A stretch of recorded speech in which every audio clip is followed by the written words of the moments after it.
yeah, Right, guys, I think we're actually live broadcasting to our community. Welcome to this sound panel called The Conformist. We thought we'd be a bit smart. If everyone knows an early 70s Italian film. But the subject today is conforming. What does that mean? Is it reconforming? Is it conforming rushes? Is it conforming soundtracks to new edits? Well, it's all. And today, on today's panel, are actually, including myself, and 3 people who actually came across who made a solution for conforming, all on the same picture. It was such a big department, we didn't even talk to each other. You know, so it was back in the early 2000s when Lord of the Rings hit town. Now, first up, I'm going to introduce the panelists. My name is John McKay. I'm from Wellington and run a company called POW Studios, which is a sound editorial and also branching out into the wider post picture as well company. I've been in the sound business for way too long. I should retire, but I was going to say I love it so much I'm staying here, but like many people, I didn't even think of retirement. So I'm still at the coalface. And my guests are 2 friends of mine, Mark Franken from Sounds and Sync in Australia, from 15 minutes north of Byron Bay, I believe, Mark. Yeah. And Justin Webster, who's in Berhampore in Wellington. And Justin runs a company called Cargo Cult, which was Maggots Software. Was originally Conformalizer, now Matchbox. Mm-hmm. Now, I'll start with you, Mark, because you're actually not in Australia, are you? No, I actually grew up in Christchurch. Left Australia when I was, New Zealand when I was 19 to come to Australia. So you went to Oz for the big smoke, the big opportunity, or was it just family reasons? Or to get out of the big country town that Christchurch was at the time, and when growing up in New Zealand, I always felt you just had to leave to kind of find your way and see the world. And my sister was living in Sydney, so it was a great opportunity to live in Sydney and loved being in the big smoke. So Right, excellent. So how did you get into the film sound or the post sound business? So I did a course, sound course in Sydney, and out of that managed to wrangle a job at Sony Music, and was mastering CDs and cutting records. I loved cutting vinyl masters, and with that went to London, lived in London 5 years, got sick of cutting records, listening to dance music all day, every day at dance club volumes, and always had a fascination for doing sound for picture, and got into sound for TV over there. Came back to Sydney and then got into doing more sound for TV, and then into film, and that's pretty much where I met you guys. Well, Lord of the Rings was the second film I worked on. Oh wow! Yeah. So you were on the first film? I was on for a couple of weeks, I think, during one of the temps. That's where I met Hoppy. He got me I'd pop over to see my parents in Christchurch at Christmas, and then I'd always ring up Hoppy and say, "Oh, I'm just around the corner," not saying I was in Christchurch, and say, "Oh, can I just pop in and meet up?" And so I'd kind of always see him at a cafe before Christmas, and through that landed a gig on the first film, and and then got on. He's obviously needed someone to help out on crowds on the second and third, and that's how I became part of it.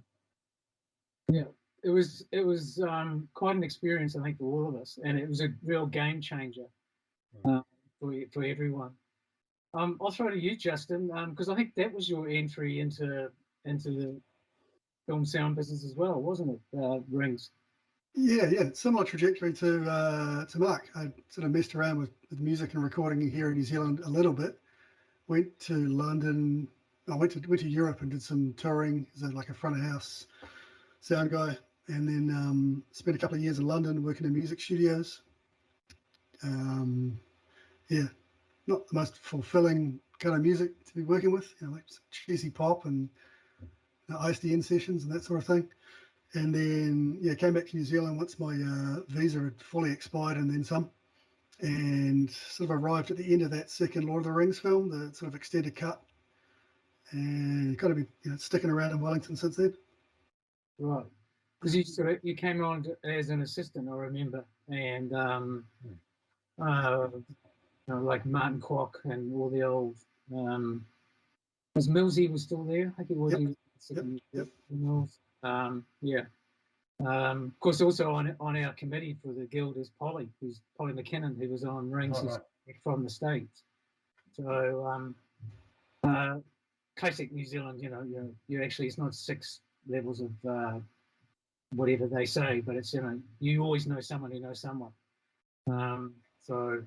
But I remember Justin coming on and being really had a lot of smart ideas and like in terms of intelligent ideas and had probably a fresh look at the whole thing. And at that time, this was when I was playing with the virtual Katie side of stuff.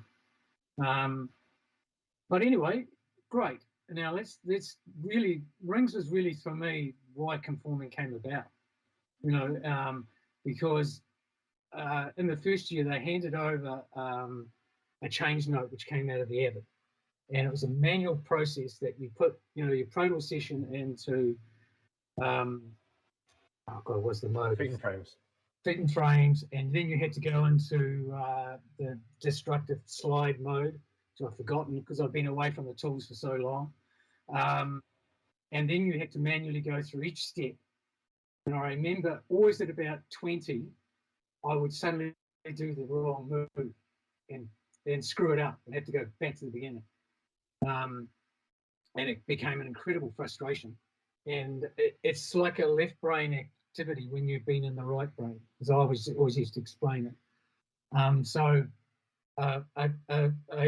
that film, I remember in the second year, we went through, I don't know how many versions, because I was temp mixing that year, and I think it must have been in the 70 to 80 versions at least. We had the famous Shea cut, which by the time the film had screened, it already had actually a new version. As an antidote, we were actually mixing the back end of the film when it actually started the screen, because it was so long. We knew we had another sort of 2 or 3 hours before they got to the end.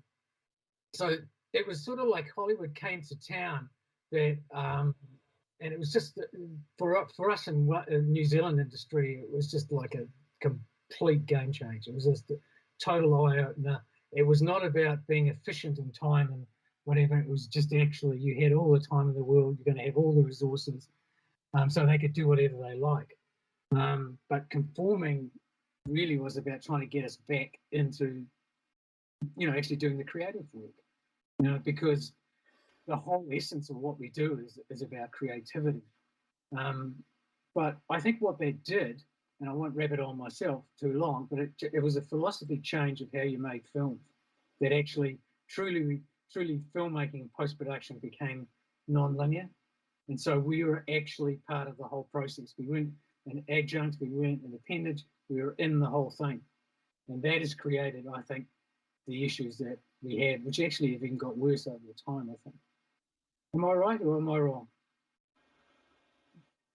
Yeah. Well, it's it's easy for us downstream to see it as an issue, but of course, what it really is just enabling us to work parallel with a picture cut.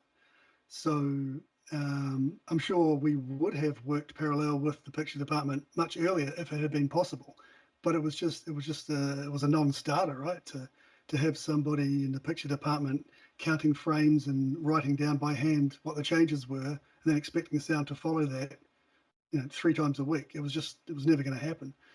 So it was the non-linear editors for one thing, but then the 3 of us enabling this process that really made it possible for sound to work in parallel like that, pretty much from the start of the very first assembly. Right. So we're to blame, aren't we? Absolutely.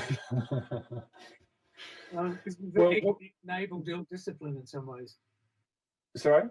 we've enabled ill discipline, you know. Well, yeah, but also, you know, I think like there were crews in America and that like doing that manually, but they just had the resources to be able to put, you know, 20, 30, 40 people, whatever on it, you know, and they just we didn't have those resources in New Zealand, say for Rings or, you know, even films like that, or smaller in Australia. It just wasn't possible. So I think that's what also spurred us on in Wellington at the time to have to find a solution, because we didn't have the resources on that film, and we were just like, you know, well, certainly we were just thinking, well, there's got to be a better way, you know, and yeah, so all the approaches really. One of the questions I had in my thing is, you know, why isn't there a better integration between Media Composer and Pro Tools, and it's the same company, and why is it they have not solved the problem? They're a big company. They're a big, slow-moving ship, and I know for a fact that they want to. They're motivated. They understand that interoperation between their two apps is important. It's just really hard. You know, they've got a really old code base. They've got two really complicated platforms that you're asking them to integrate, and they use very different philosophies. Like, you know, Pro Tools being sample-based, running at multiple different sample rates. Media Composer being frame-based. I mean, that for a start is a complication enough, but it's just a really big engineering task, and you can imagine it's not the sexiest feature for them to be selling to their board of directors. So I'm sure they're keen and motivated to make this stuff work better, but I wouldn't hold your breath. And also, I think it would be a real hard task for them to support it. You know, you really have to know the different types of workflows and have been worked in the industry. And I'm not sure, I've never actually dealt with their support department, because I hear it's really hard to get a hold of them. But, you know, you really need to have people to be able to support that feature, you know, at a, you know, to support it well. Otherwise, it's, you know, so I'd say that would be another reason I wouldn't want to go there, because it's just too hard to get it to, you know. And workflows are constantly changing, you know, from film to film.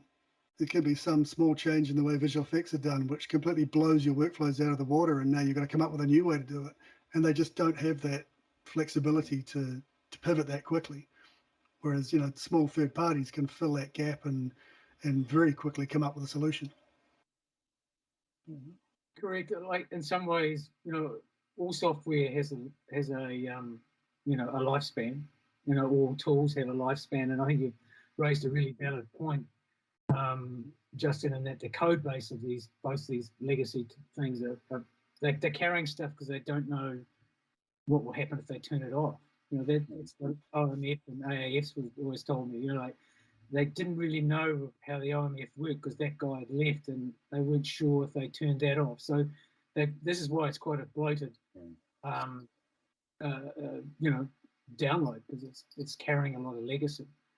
And also, I think, you know, it's going to have features that they don't know if people use or not. They can't just, they probably want to rip half of it out, but they're not quite sure of, you know, who that's going to impact. But in that case, it has created the opportunity for both of them. And I think it's interesting. I had a look at both,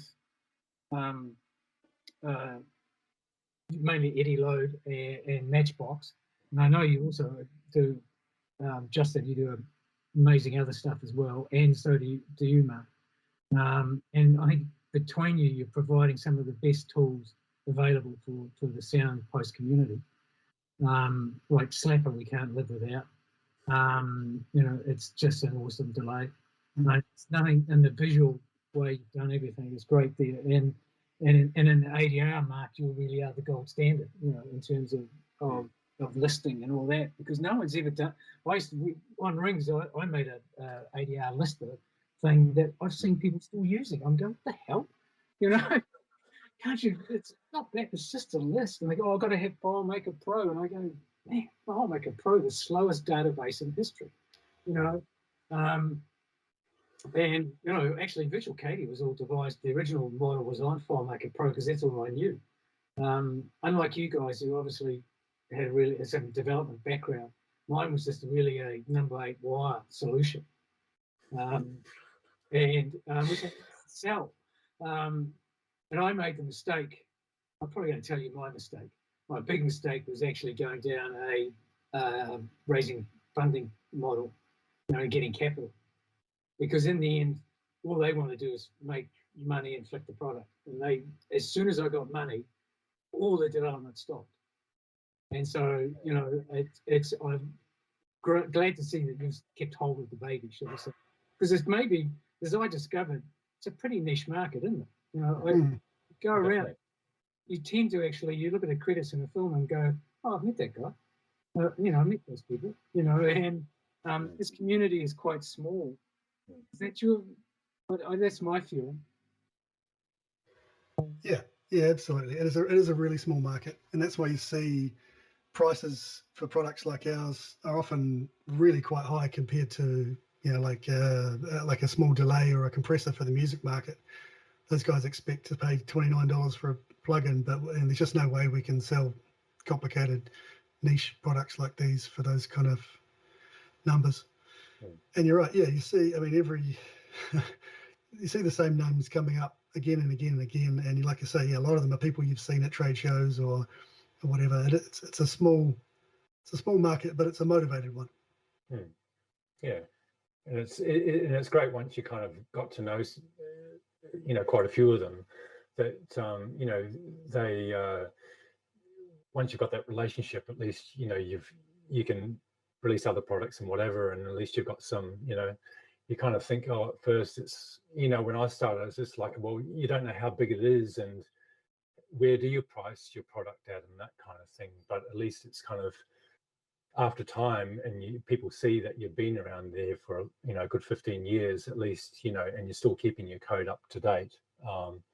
People respect that, and so it's for me, I'm sure if you Justin's, once you've got yourself a name, it's been a really good, at least we've been able to find a market there. Cole just sent me a message saying we're looking good. I don't know, I can't be looking good. I'm over 65. I think the niche market of it makes it really challenging, to actually,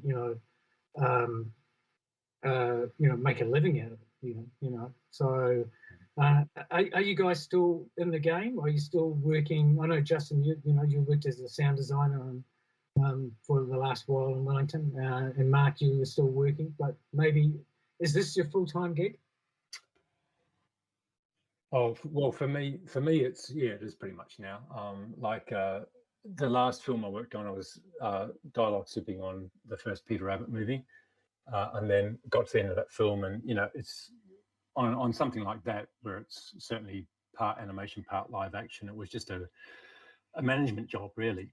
And I said to my wife as a joke, I don't know if I need to do another one of those things. And she says, great, let's move to Byron. So we left.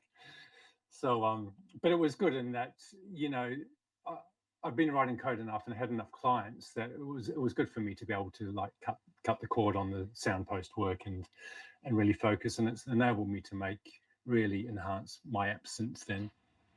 And so no, it's I'll do the odd little sound thing, and my sister in London wants me to do a sound design thing, but apart from that, I'm focusing on the software. Yeah, much the same for me. It's been maybe almost a couple of years since I did so I've just been focusing on the software, and I probably should focus on it full time. There's enough support and sort of ongoing development stuff there to keep me busy. But I think it's also like I'm supposed to be doing a job at the moment, which seems to have been pushed till January, a film job. And I think maybe it's good to try and keep your hand in a little bit, just do a job here and there, just so I don't completely fall away from the industry and lose track of what's happening and what people are doing. I don't spend nearly enough time in Pro Tools at the moment, so I think it'll be good to get back in there and spend a couple of months doing that. Yeah, that's actually one of my questions, because I think by going a commercial route, I just lost a bit of touch with the coalface, and as you say, Pro Tools has actually changed quite radically. And you come back to it and go, who the hell is that? And what does that do? And it's muscle memory as well. You know, you forget. It's like, you know, playing an instrument. You've got to be doing it every day to really keep, you know, that up. I know when I go back to, I haven't really done a lot of coalface work for about 2 years. The last film I was involved with, Coming Home in the Dark, it took me a week to remember what to do. I'm going, so what do I do here? Okay. And I was glad that we had a long enough time, because most of the problem now in Soundpost is, I know we're going to get a bit general here. Most problem in Soundpost is time. They just robbed it. You know, we're doing a 2-week track lay for a European film at the moment. And it's just like, and the guys were saying, oh, we've done a blast through the whole thing. And I went, geez, that's fast. That was a week. You know, the tools actually do enable you to go pretty quick these days, but it's not it's quick and dirty. And I think the whole problem in Soundpost has become squeezed more and more and more. And generally across the board, especially in like television turnarounds, film turnarounds are now really quite tight. And film mixers are, you know, you're not on a big stage for that long anymore because no one can afford it. You know, who can afford to really go to Park Road and pay what their card rate is? I think really probably only Peter pays the card rate, you know, because no one can afford it, you know. So, but you know what both the softwares are doing is enabling a beleaguered sound team to actually stay on the game quick. I think that's an important part of it, and you can you know, you can get back to making the change and get it back onto the stage and get it fixed faster because of the tools that are available. And one of the other aspects I want to touch on slightly is that in the Eddie load you do actually conforming of you know at the original part, Mark, like conforming the rushes into a track as well. Yeah, so Eddie load does that, conforms the location dialogue or WAV files to match the dialogue or audio edit made by the picture editor. So you've got all channels laid up in a Pro Tools session.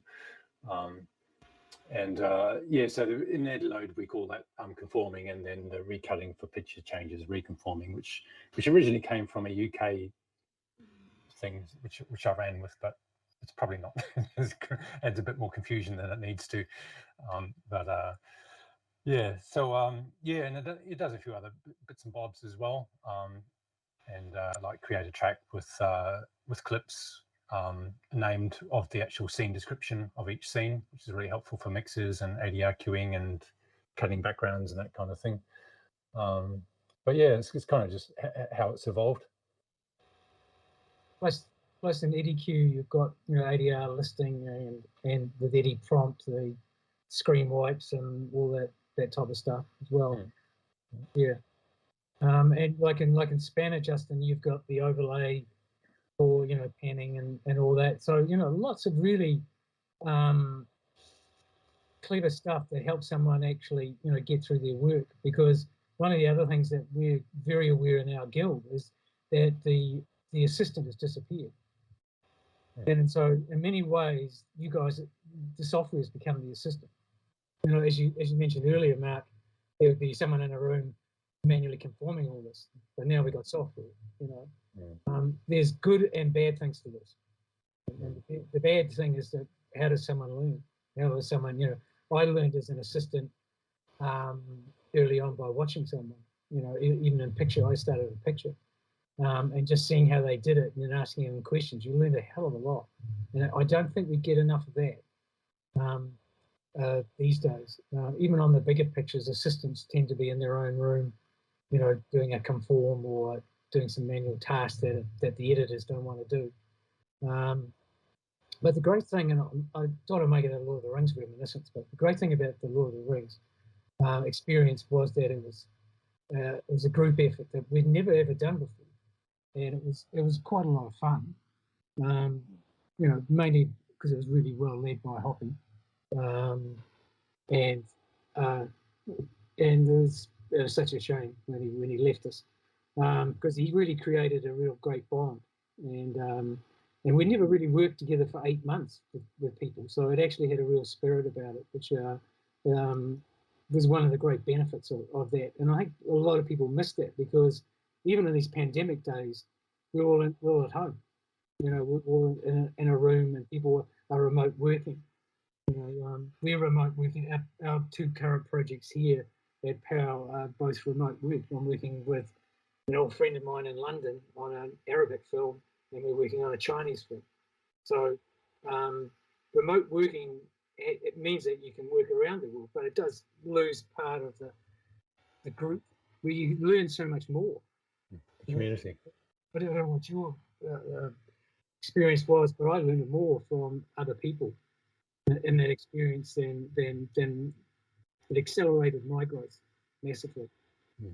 Absolutely, especially with technology. Like, it only takes, when you have a crew like that, a big crew of 10, 15, 20 people, it just takes someone, usually the young assistant, to pick up on some new piece of tech, figure out how it works, realize all the implications, and then, you know, then the whole crew picks up on that idea and runs with it.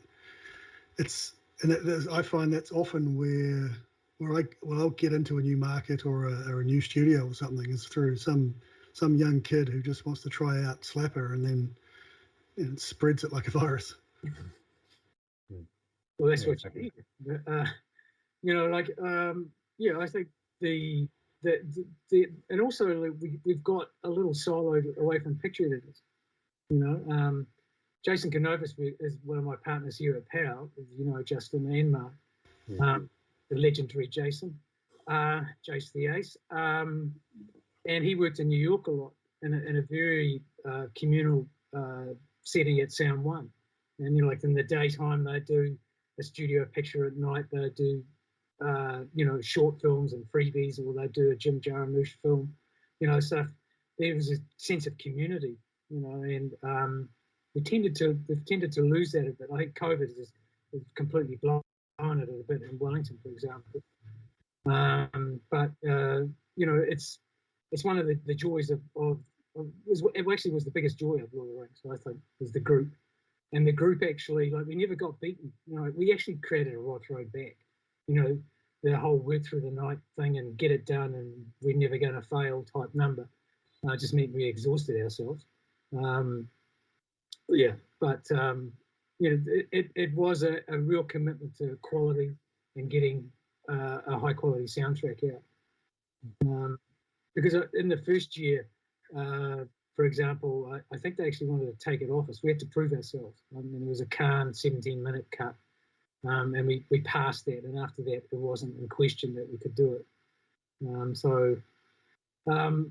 Yeah, great. Anyway, I've got another question around conforming, and one of them is conforming a really good idea? And I think we've answered in the sense that if it's integrated into, well, what do you think? Like to me, it feels like if it's part of the process and is used as a tool to advance a soundtrack with a picture cut, it can be useful. Well, I think it can be used if it's used wisely, but, you know, I still got to say, you know, one of your questions was about in terms of that being financially viable is, you know, to me, if you've got a director who's astute enough about what they want, then if they want some sound design added to a cut, and if they're happy with, say, a stereo mix playout, I'd highly recommend bringing on a sound designer and feed sounds into the picture cut, or, you know, temp lines of ADR for a noisy scene, and don't have a sound team running parallel. You know, just keep everything in the Avid, lock it off. I've worked on films like that, you know, and I'm sure we all have. And then lock it off and get the sound team on. But, you know, I find quite often a sound team gets brought on early because either the studio or the EPs want to have, you know, screenings in 5.1 to get the notes, to know what to ask for, or the director's not, you know, they're not quite sure where they sit with the cut, and they want to have a cinema experience. And that, to me, is just wasting a whole heap of money on a process that isn't really, well, is it going to actually help the film? You know what I mean? So, what's your thoughts, Justin? I feel like it. Well, firstly, the question about whether conforming is a good idea or not is got a moot, because it is going to happen. There's no avoiding it. So, Does it have a positive effect on the film? And I think it can, or it probably does, in that you do get to work in parallel. Picture editor gets to, and the director start to get used to things because they're hearing them come back to the cut, which wouldn't be possible otherwise. And it's also worth pointing out that although maybe sound can start a bit earlier and work alongside, it's probably the case that the picture edit is actually just going long. You know, if they locked off the cut and gave it to us, they'd be sitting there twiddling their thumbs thinking, why have we stopped? You know, it's 2 months till the film comes out. So it's possibly more of that, you know, that they might as well use that time if it's going to make the film better. And if we've got tools to just chug along and follow their changes, then, you know, it's surely it makes a better film. Yeah, I think that, Mark, you raised a really good point. Is I don't think a lot of people can judge a film without all the film things in, because they are not experienced in the craft, and know, okay, don't take all that space out of it because sound's going to speed it up by 30%. I always get these cuts and you go, man, this is so fast, and I'm just going to make it faster. You haven't let it breathe. Yeah. You know, just give me a little, and sometimes that is the advantage of feeding stuff into an edit, is to sometimes slow it down. Yeah. You know that sound is going to have that big impact. I think it's worse for composers in that they can get temp love with music, you know, so they have to, you know, and they're suddenly having to follow, you know, some famous piece of music, trying to emulate or whatever, do that, you know. There's a classic story in 2001 where Alex North was hired to do the score for that, and even went to the premiere to discover that Kubrick had put in, you know, Strauss and all the source, and there wasn't one scare out of what he did. And so, you know, I've had the experience too. I think it's also about relationship building a little bit, in terms of sometimes sound editors don't have the relationship with the director, because that's a firm bond that happens between the picture editor and the director generally, because they're stuck in the room for a longer period. Then you come along, and you have to create that relationship. You know, like if you're actually part of the team earlier on, you don't need the whole sound team as well. I agree with you, Mark. But someone who is actually monitoring the sound process through, you know, right from the very beginning, from script. Right? The most successful collaboration I've had recently was Coming Home, and we were on from script point. You know, we were part of the deal right at the script, and we were consulted all the way through. And I was working with a really old friend of mine, Annie Collins, so we knew the cuts came through, and as things are totally progressed, we didn't really have that many versions, because they didn't actually have it.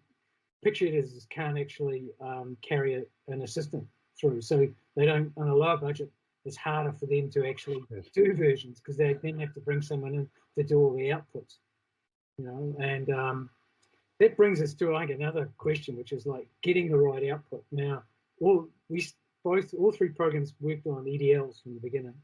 Now, I have picture editors say, what's an EDL to me? And you know, a younger generation, and I think you mentioned it before, Mark, who have brought up on cutting their own stuff and have learned the software off YouTube. So I think that's a challenge for us all these days now, is just that some of the craft aspects aren't there. It's got a little more complicated as well, in that so we have a few more non-linear editing platforms that people are using, Premiere and Resolve and others. And while they all support EDL, they all do it in a different way, and they're all now including AAF and XML exports, and they all do those in different ways.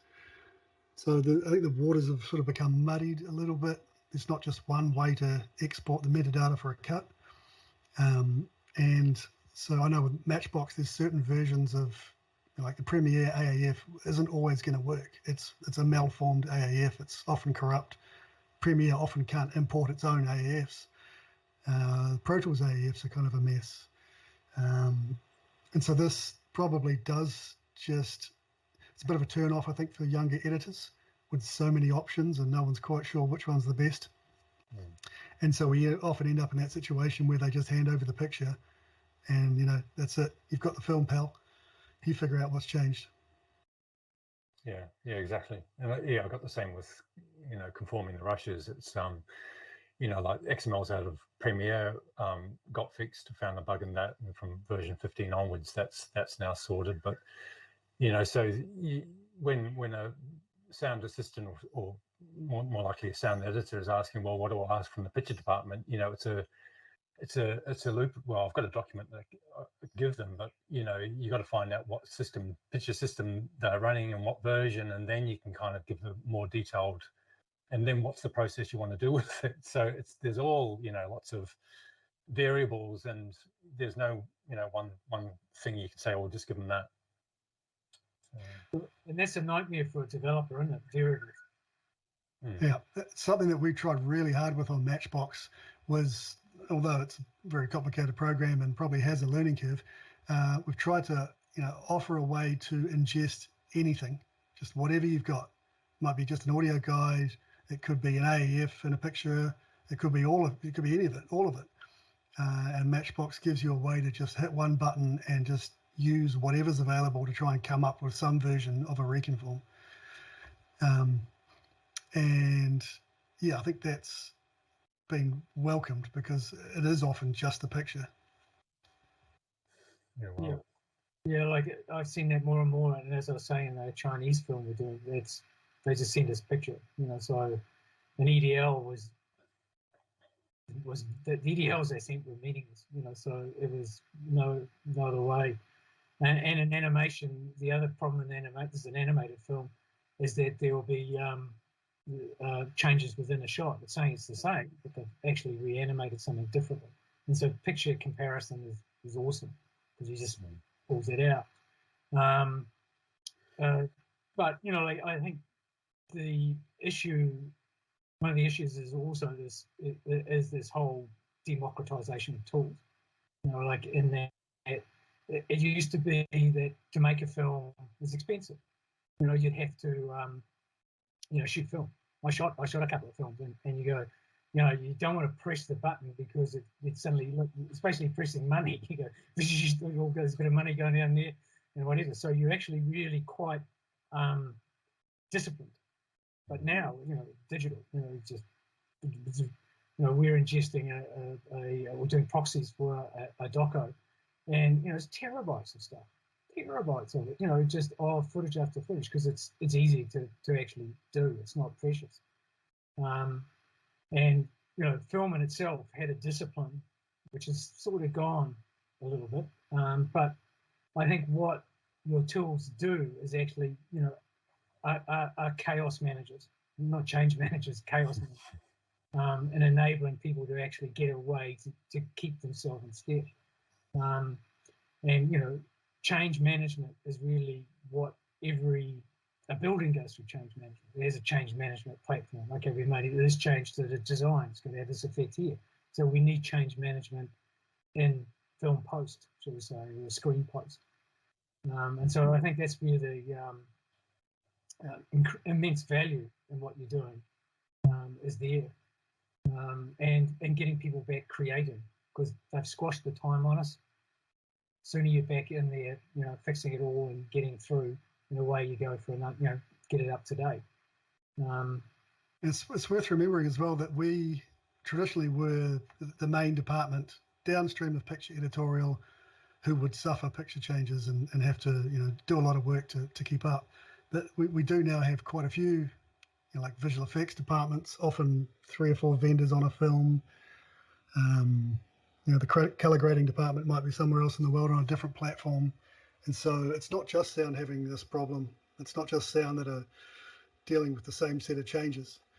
I think we get it the worst, and that's why sound has quite mature tools that are very well stocked with features. But the same concepts apply to managing a VFX library for the show and compositing, those sort of things. Have you moved into any of those areas with Matchbox at all? Yeah, so Matchbox has an integration into Hero, which is the sort of timeline version of Nuke. So for compositors working on that platform, they can apply a reconform just like we do in Pro Tools. So if they've done, if they've done rubber band automation across the timeline, all of that stuff can be kept. Whereas in the old days, they'd ingest the new EDL and it would just assemble shots again. They'd have to go through and reapply all the effects and redo the rubber banding. Have plans to try to do the same sort of thing for platforms like Resolve. There's a few others that we're looking at. But yeah, it's a slightly different world that they work in. They don't have a Pro Tools session with 3,000 tracks in it. It's a different set of problems they're trying to solve, but it's the same problem coming at them. Yeah. Because I always thought, that was obvious that you could utilize it in other areas because you're actually just analyzing what's changed. And there is, as you say, now more a downstream team of people who are working on various things. Like graders don't necessarily are not working on the latest version as well because to get the film out, everyone's working in a non-linear way. And even down, like musicians, everyone, it's hard. Music's quite hard with conforms. I always think, because suddenly you're changing, beat and straightening on that. You might have been wanting to hit it on that moment. How do you do that? Justin and I have worked with some great music editors over the years, and it always amazes me they can get this stuff to actually play out again and make sense. I don't think they told Howard Shaw what they were doing to it. And yeah, so it's and it makes it really hard to actually make a score, especially if you're going to hire very expensive. These bands are the most expensive bands in the world. If you hire the London Philharmonic or anything like that, this is an expensive day or two. So and then you change all the picture, and you can't just do another session. So how to match that and all those sorts of things. So. Yeah, the music department has often been a little resistant to the automatic reconform of blocks against picture for obvious reasons. But it seems like guys like Mark Wilshire, who was always very keen to do his own conforms, he seems to have warmed quite a bit to the idea of using Matchbox just to figure out what the changes are. I think he still applies the changes himself, but it's a good way to visualize the changes and come up with a game plan for how you're going to get around it. And that's what you can do with theta load is you can recut, say, an old guide track and then make manual changes within Pro Tools. And kind of like I think what you can do in Matchbox, but with theta load you can do that in Pro Tools and load that back into theta load and then apply those changes to your actual session and automation and everything. And like films we've done here, we've had assistants do different change runs for, say, the Foley or effects and music departments, and so you make a specialized change note in itself for each department, depending on what's actually happening sound wise at that point. Yeah, that's a cool feature. I get a lot of requests for that feature that people have seen in your one. All right. So it's been a fascinating discussion. I don't know if we've got any questions or if anyone's actually even watched this thing. But I think in terms of, Kyle's told me there's no questions. So Q&A mightn't happen. Only a few people watching. Oh well, it's here for, we can put it on the website and they can get the pearls of wisdom that have come from both the gentlemen today. Because I think it's sort of, for me, that in looking at the whole conforming software thing, it's in the evolution of it, starting at a particular point in history, like a point in time, where things did actually change, and especially in the New Zealand film industry, it was the sea change moment when we went from you're from New Zealand, a joke, to you worked on Lord of the Rings. That was a door opener. I don't know if you probably all both used it, but it was a door opener anywhere you wanted to go, and it gave us all a great lift up. But I think what the innovation that came out of Wellington is because maybe we didn't look at this in a traditional way, and just didn't take the traditional tool and go, oh, that's what you do. Well, yeah, I think growing up in New Zealand, there was always this element of, just doing more with less and finding that, you know, your number 8 wire, you know, how many things can that be used for? It's like you always find a solution, and, you know, just to prove, in a way, just to prove that, hey, we can do this, and, you know, find a smart solution to something. I think it was just such an awesome team, and everyone was just so receptive on that team to finding new solutions and embracing them. Yeah, and I think it's also a case that because we weren't an established 100-year-old filmmaking industry so much in Wellington, people were coming at the project from slightly different backgrounds, and you know, bringing fresh ideas, and, you know, coming at it with an open mind rather than a fixed mindset about how things should be done.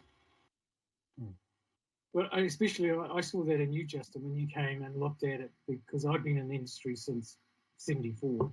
You know, look, when I joined at 18, and TV was black and white, NZBC. I'm really outing myself. And come through the independent industry that started in the 80s here, and it was all really indie, low budget stuff. And we only ever had 3 people on the sound team. You know, someone cut some effects, someone did some dialogue in the system, and then we hit Rings, and then we hit Hollywood. It was like boof. And the opportunity that I saw with you came in, you could see it really fresh because you really hadn't been in any of the worlds. And I think that's what we always need, people just to look at it and go, is that really the right way to do it? You know, and like none of the Americans were bullied in timecode or EDLs. They said you can't do it. It's because of their 2997. It's the whole frame issue. You know, I've always did my head in trying to get around this. You know, so you drop some frames or whatever. It's not actually running at a speed. It's all about electricity and what? Why are we still dealing with that? Yeah, exactly. When you went to HD, surely they could just made 48 or 100 or whatever frames and just be done with it, you know? Yeah, I've been getting some stuff from people in 60 drop frame. Yeah. Or 59, whatever it 5994 or whatever. Yeah. Drop. Yeah. It's yeah. I always thought that it was going to be the moment that just did it all stabilized, and you think, okay, we just have 1 frame rate. There we are. To that. And now you get a drop down and you go, I don't think I've even heard of some of this stuff. Yeah. Great. And then we got a job in this year where someone did it in 30 frames, and like you can't make it a DCP that doesn't stutter. It was, you know, so you were trying to convert a 30 frame into a DCP that could play, you know, and all those sorts of things. So yeah, the HD world made it really complex. I think it's made it way too complex, and you know, a frame used to be a frame, you know, and that was it. No, it's become, yeah, it's, you need mathematicians. And also the idea of still using feet and frames is just like, we're not cutting in film anymore, guys. It's I you know, I still get people wanting to QADR and feet and frames, and I'm just like, I don't get the attraction. Yep, agreed. I've gone to great lengths to try and make Matchbox display and edit feet and frames values, and it's always against my will, but it's in there. Excellent. I'll just check if we have any questions. If anyone who's listening or watching wants to ask a question, Kyle will feed it through to me. We'll wrap this up since we nearly got to 50 minutes. Quite a fascinating conversation, and it's great to see both Justin and Mark, who I haven't seen for some time.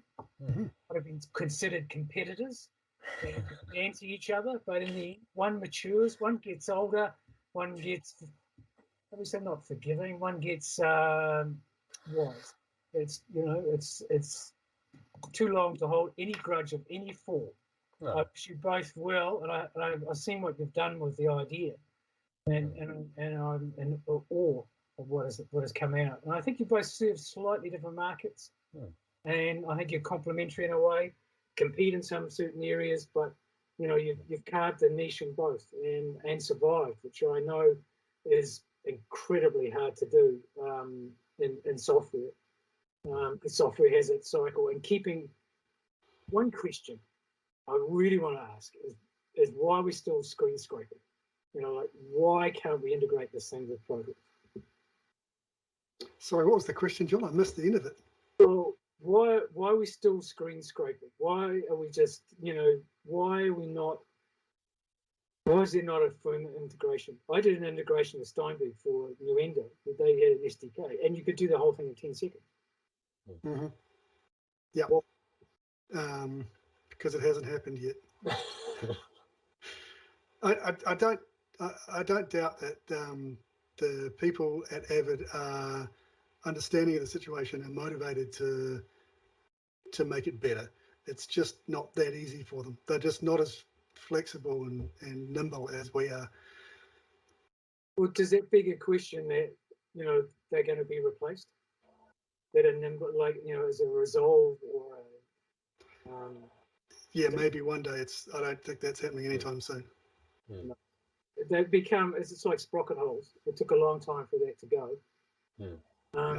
I must admit, seeing the digital transfer, I thought that was going to go over time. When the tide turns, it's almost instant, isn't it? You know, like, I thought film was going to hang on a lot longer than it did, and it was gone. You know, really from like the second film of Rings was graded digitally, and from then things sort of went a bit slow. There was some resistance, and then bang, you know, overnight. You know, I think it's because there's money in it. You know, distribution's easier, not so bulky. You could maybe manage piracy better. You know, whole lots of other issues that financially are driven. Change tends to happen if someone's going to make some money out of it. But it'll also be interesting to see what happens with, you know, a lot more content coming out on Netflix and that kind of thing, more serial type work than feature films, you know, less people in cinemas these days and that kind of thing around the world. And, you know, smaller crews potentially on jobs and therefore, you know, you don't need the big, you know, 20 Pro Tools systems. You be able to do it more on a Resolve kind of. Look, I haven't really played with Resolve, but I get their intention of being able to put everything in the one system, and so that might help that kind of workflow on a smaller system where you can put everything in the one box, and it'll be interesting to see if that has any impact. Yeah, we've had a few Resolve projects in, and they're a nightmare in terms of picture. And I don't know how the integration with Fairlight would go. It's a great idea, actually, all on the same whatever. So there seems a philosophy that's great, and it's Australian, I suppose, mate. So, but yeah, I don't. I'm with you, Justin. I don't see it changing. Avid have done a brilliant job of cornering the market. It's been a very business orientated from the very beginning.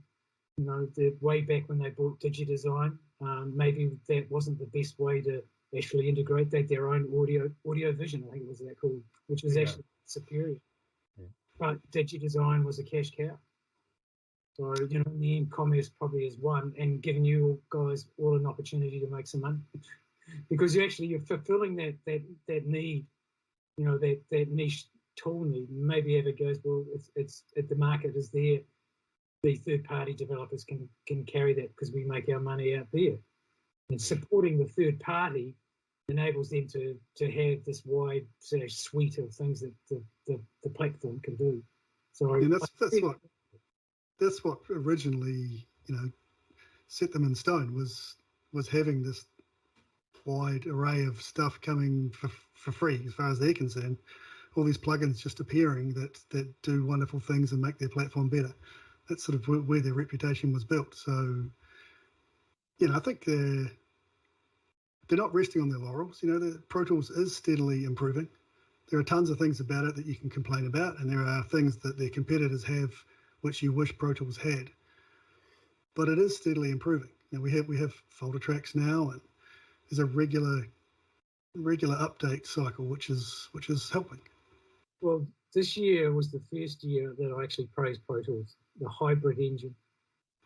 The hybrid engine, you know, we were running native because we couldn't see the total point in HDX. You know, of course, you get more solid record locks, but your track count at a certain level, native was fine. But the hybrid engine, and that explosion of track count. And I was just steering across an old machine and I went, oh, there's an HDX card in there. All I had to do was to get a rack to put it in, and away suddenly we had 2,000. And that meant that our mix capability just went through the roof. So I think that was actually a gift. So Pro Tools has some of the angriest users I think I've ever met. I remember being in a car with Ed Gray, who said, never ever play this or ever mention I ever did this. There you go. Yeah, and so I've got to actually broadcast it. But dear Ed said, our users are so awful. And so he had made up a song about the DUC, the duck, and he played it to the wheel, which was sort of, some of it was really libelous. But, it is, they've had a lot of attack from a lot of ill-informed people not understanding how difficult it is to make this stuff, really, and what a revolution it is. Pro Tools brought the price point down, it brought the price down and it made it available for everyone. Whereas before that, you had your audiophiles and Fairlights and Sinclairs, they were 200K. That was outside the reach of the working man and woman.